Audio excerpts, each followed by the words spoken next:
Welcome to StabtheDragon Productions for episode number 171, as we continue with the Texas Rye Whiskey Tournament, bracket number 3. My rules are pretty simple.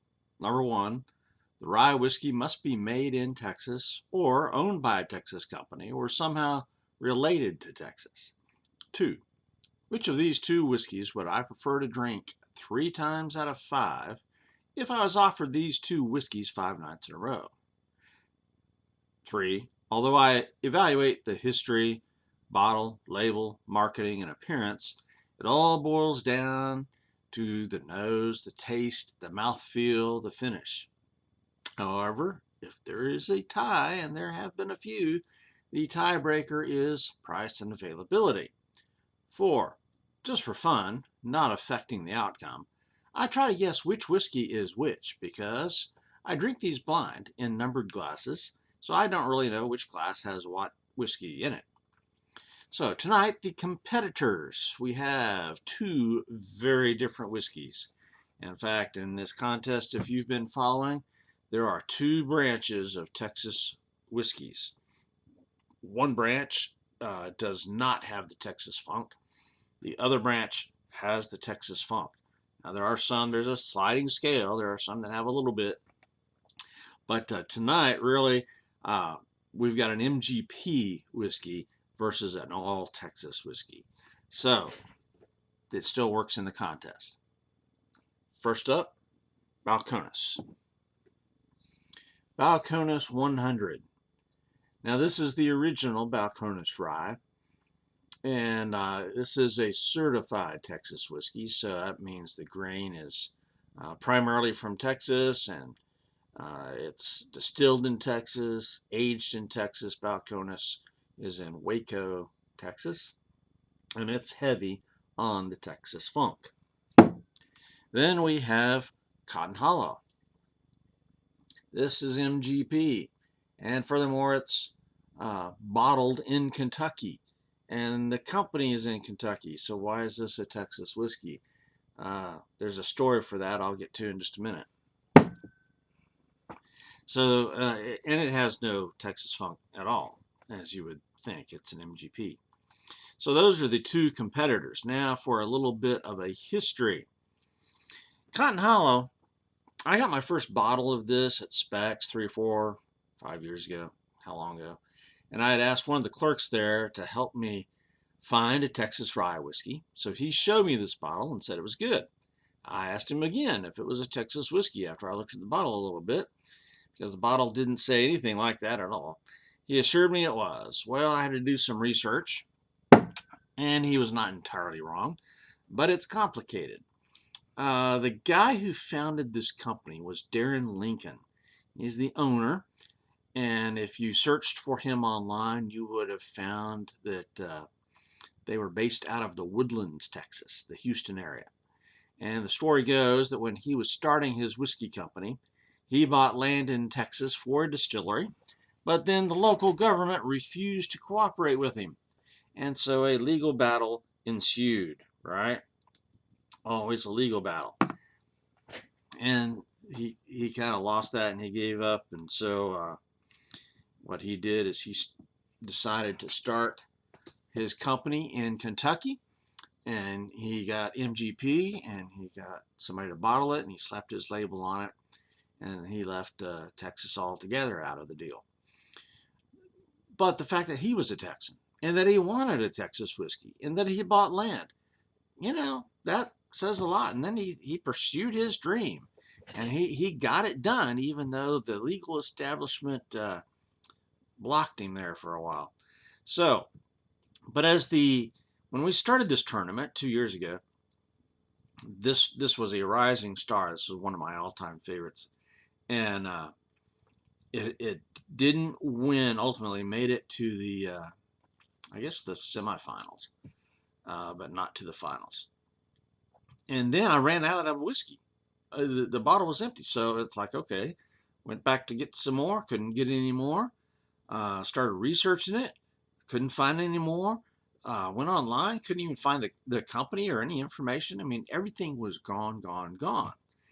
And so that's when I figured out that, hey, this whiskey is finished. It's done. Well, then a few months ago, I think in maybe February of this year, let's see if I wrote it on the bottle. Yeah, let's see. Yeah, February of 2024. I found this at Specs for $45.95, and there was 4 bottles left. So I again asked the clerk about it, and he researched it. Said, hey, they found these 4 bottles in a warehouse, and they are the last 4 bottles in the system anywhere, and you can't get it anymore. And sure enough, I guess the company has gone under, or he got retired, got tired of it, sold it, whatever. It's done. Now, Balcones, the other competitor, founded in Waco in 2008 by Chip Tate.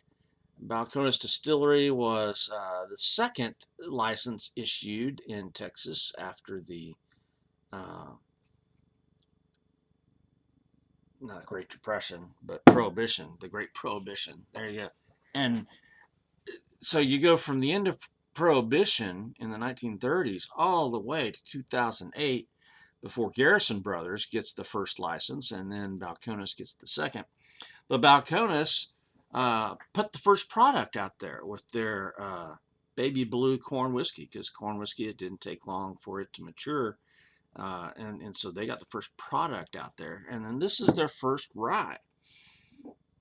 So they're named Balcones after a geologic fault that runs through Texas and their whiskey. And I have stood on that ground. I've toured Balcones with my wife. But B, there's a geographic feature there, an escarpment is the official name.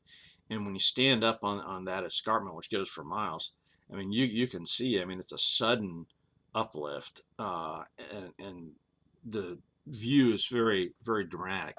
So they named it for that geologic feature.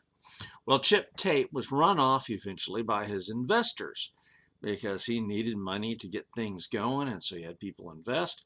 And finally, there was a coup d'etat, and they ran him out of there by 2014. And then in 2022, the investors decided, hey, we're going to sell out. And so Diageo bought this company, bought Balcones. And so that does 2 things. A, as a Texan, I'm kind of upset at that. But B, with the infusion of capital, plus Diageo is a worldwide company, and so the market is now worldwide. Balcones can grow. It can grow all over the world. So I guess there's an advantage to that, but boy, it sure does hurt to say that Balcones is owned by Diageo. Yeah. So now, though, the story gets even more dramatic. Not only is Cotton Hollow defunct, but this is the last bottle of Balcones Texas Rye 100 that you'll ever see, because now Balcones has a bottled in bond that replaces this one, right? I mean, why would they sell 2 100 proof rye whiskeys? They're not going to. So they've got a 4-year bottled in bond. Well, I did a blind tasting of the Texas Rye 100 versus the bottled in bond, and of course the Texas Rye 101, even though it was a blind tasting. It, that's the one I chose that I like. Now they're very close, but I chose the one that's going away, and that's just the nature of my life. So what we have here in tonight's competition is 2 ghost whiskeys, right? And we'll figure out how to bring them into the finals of the contest here. So price and availability, like I said, Cotton Hollow was 45, and Balcones you can get for 39 or 40. But now you can't buy either of them. So there you go. So history. How do I evaluate the history of these 2 ghost whiskeys? Cotton Hollow's got a really kind of a cool, sad story, but Balcones has got an ongoing story. So I think I'm going to give a slight edge in history to Balcones, right? Now, when it comes to bottle label and marketing, uh, I, you know, what do you do? This is it's not my favorite kind of bottle. It's the tall, skinny bottle, and this is the short, squatty bottle. So there you go. I think I like the label on Balcones the best, and obviously for marketing purposes, Balcones was everywhere, even before they sold out to Diageo. So advantage to Balcones on the bottle label and marketing there. Appearance of the whiskeys.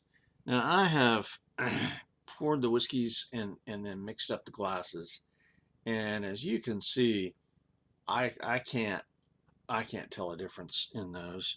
I mean, Cotton Hollow is aged for 4 years, and so Balcones is not. It's just aged. Its age statement says aged at least 24 months. So that's 2 years, probably just a little over 2 years.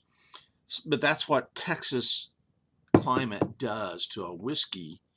Uh, is it makes it darker. I think you can tell the color difference more in the bottles. Balcones is darker in the bottle, noticeably darker.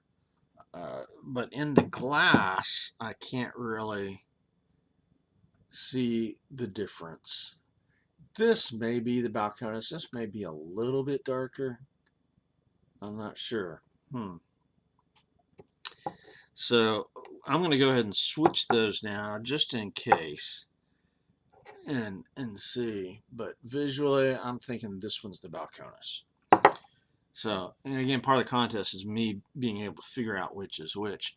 So I'm going to give the appearance going off the bottle to Balcones. Just aesthetically, I prefer a darker whiskey. I'm not sure why, but I just do. So now we go to the nose. Yeah, this is Balcones. Definitely. That's got the Texas funk I can smell. So, Cotton Hollow. Yeah, it smells like rye. This is definitely Cotton Hollow. So, just going off of visuals and off the nose, I've made my selection there. But the final thing is palate and taste.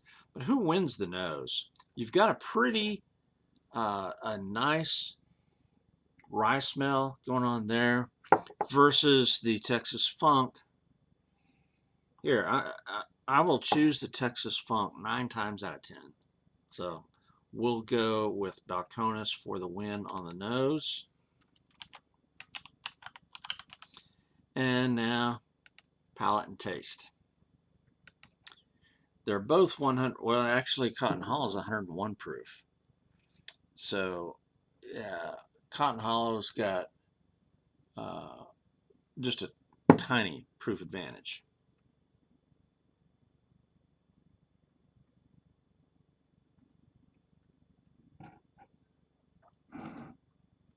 That is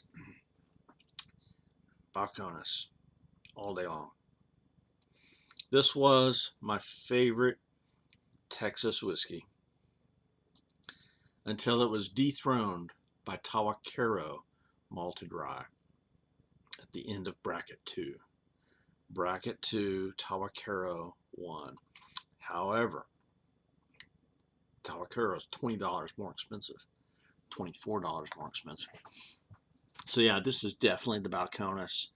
And there's sweetness there, there's wood, dark fruits like plums and figs. There's baking spices.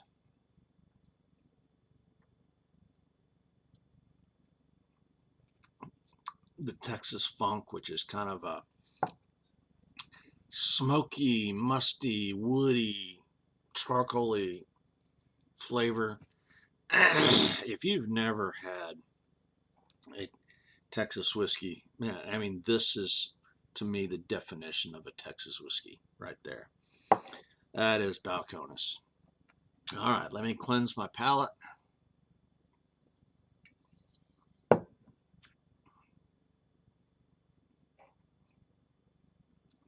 I forgot to say Balcones is glass number 1 on the bottom. So if you notice that number, that's number 1. Cotton Hollow is number 2. So here's to Cotton Hollow.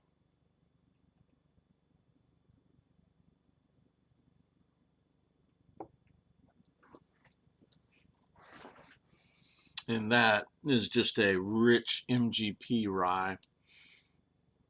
And I don't know that I know that mash bill, but I'm pretty sure it's 95.5.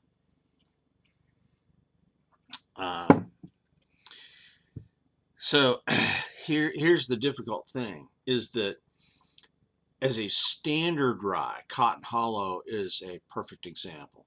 MGP knows what they're doing. They supply rye to companies all across the country. And it's just a beautiful, perfect example of a rye. And so if you like the normal rye flavors, you get fir tree, pine tree, something like that, evergreen tree. You get the sweetness is tamped down a little bit. Some people would say licorice or eucalyptus, I think, is involved there.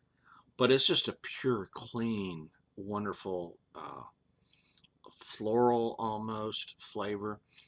And then if you go to the Balcones, I mean, it's a shock, right?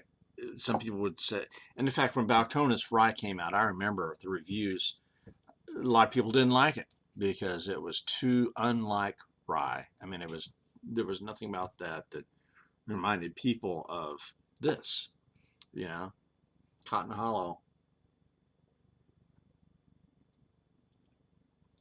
is just a magnificent example of rye.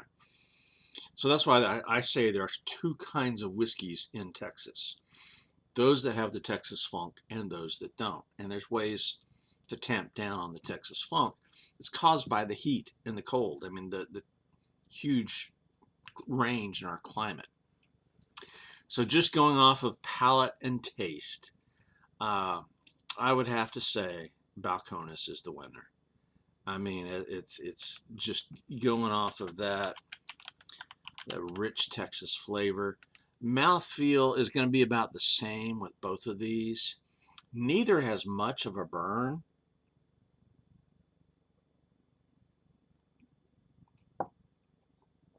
So they're both really very smooth. The mouthfeel is going to be rich with both of them.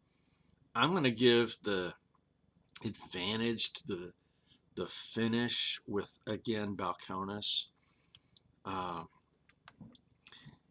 You know, it's the flavors linger. The unusualness of that, the flavors definitely linger. The Cotton Hollow,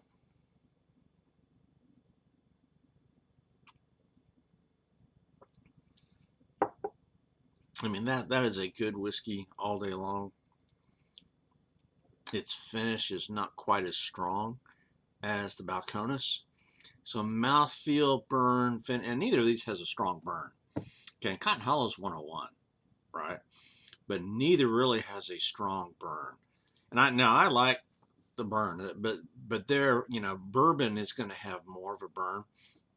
A lot of ryes have little sparkly, peppery notes to it, and Cotton Hollow's got a little bit of that, but the whole mouthfeel and finish, it goes Balcones way. Then I have this category called neat or mixer that I look at, and I would not mix Balcones. Now, maybe I would change my mind if I had a cocktail made out of Balcones, but I like it neat so well that I just don't see it as a mixer.